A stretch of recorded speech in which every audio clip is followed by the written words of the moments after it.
Continuando a nossa explicação aqui sobre ondulatória, nós vamos agora entrar numa parte das grandezas físicas, que muitas delas envolvidas nas nossas equações, que a gente vai usar aí no decorrer da matéria.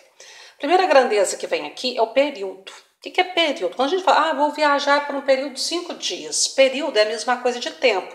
Só que não é um tempo qualquer. No caso aqui da ondulatória, a letra T maiúscula, que representa a grandeza período, é o tempo que a onda gasta para fazer uma oscilação, aquele movimento de uma oscilação de um ciclo completo. Então, o tempo que a onda gasta para fazer uma oscilação completa ou ciclo completo é chamado de período. É um tempo específico, não é um tempo qualquer, por isso que é chamado de período. Uma outra grandeza importantíssima, que talvez seja uma das principais grandezas que caracterizam uma onda, que me diz se uma onda é perigosa ou não, é a frequência, representada pela letra F minúscula. F significa frequência. E o que é frequência? Veja bem, um aluno que vem à escola 5 dias é frequente? Um aluno que vem à escola 20 dias é frequente? Depende. O aluno que vem à escola 5 dias em uma semana é frequente. O aluno que vem à escola 20 dias ao mês é frequente. Veja que a frequência do aluno é a repetição do movimento dele, da ida dele até a escola. Mas eu não posso falar se ele é frequente ou não sem relacionar com o tempo. Sem relacionar esta repetição com o tempo. Então, a frequência, ela mede o número de oscilações completas ou ciclos completos que passam por um determinado ponto por unidade de tempo.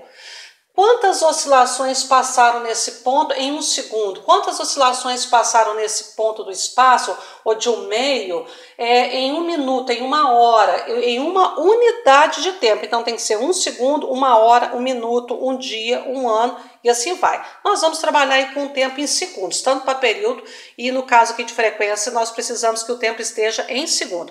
Então quanto maior o número de oscilações completas que passam por um determinado ponto do meio aí, maior é a frequência. Ondas perigosíssimas, como a radiação gama, são ondas cuja frequência é altíssima. As ondas são muito densas. Por quê? Porque tem muitas oscilações passando num intervalo de tempo, passam bilhões ou, olha, muito mais que isso em um intervalo de tempo muito pequeno. Por isso que a radiação é perigosa, porque ela é muito densa. Então aqui eu fiz um exemplo, a grosso modo, só para entender aqui, eu tentei pegar dois espaços, duas retas, para tentar ilustrar isso aí mais ou menos iguais. Nessa reta aqui eu fiz uma, duas e mais um pedacinho, mais meio, cada oscilação tem que ter um morrinho para cima e um para baixo, então eu fiz uma, duas, três, perdão, uma, duas, duas e meia. Nessa aqui de baixo eu fiz uma, duas, três, quatro, 5 completos, uma, duas, 3, 4, 5 oscilações completas. Então aqui tem mais oscilações. Então aqui nós temos uma frequência maior. Então quanto mais oscilações, maior a frequência.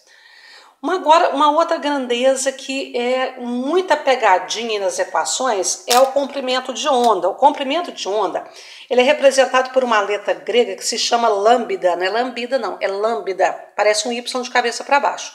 É uma letra grega que para nós aqui vai significar a grandeza comprimento de onda. O que é comprimento? Comprimento é medida.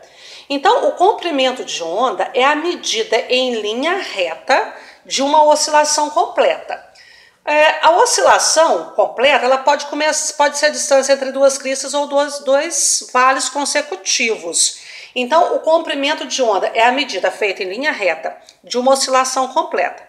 Então, pode ser também a distância entre duas cristas consecutivas ou dois vales consecutivos. Vamos ilustrar isso aqui um pouquinho melhor. Lembrando que a oscilação ela pode ser visualizada desta forma ou desta forma. Então, aqui nós pegamos um morrinho para cima e um para baixo, nós temos uma oscilação. A oscilação começou aqui, terminou aqui. Então, essa medida de onde ela começa até onde termina em linha reta representa um comprimento de onda. Mas a oscilação ela pode começar num vale e terminar em outro vale. Então, a distância entre dois vales consecutivos, olha, a oscilação é isso aqui, mas ó, começa aqui e termina aqui. Então, essa medida em linha reta representa um comprimento de onda, por isso que ele coloca a distância entre dois vales consecutivos. A oscilação, ela pode começar em uma crista e terminar em outra crista. Então, essa distância em linha reta entre duas cristas consecutivas também é um comprimento de onda. Então, é muito importante identificar no desenho, grande parte das questões tem desenhos. Então, é muito importante a gente identificar a medida do comprimento de onda que vai ser pedido o tempo todinho. Ou vai ser uma das coisas a ser pedida na questão, ou eu vou ter que determinar o comprimento de onda no desenho para calcular uma outra grandeza, que é a velocidade, que é o período, que é a frequência, ou etc. Tá?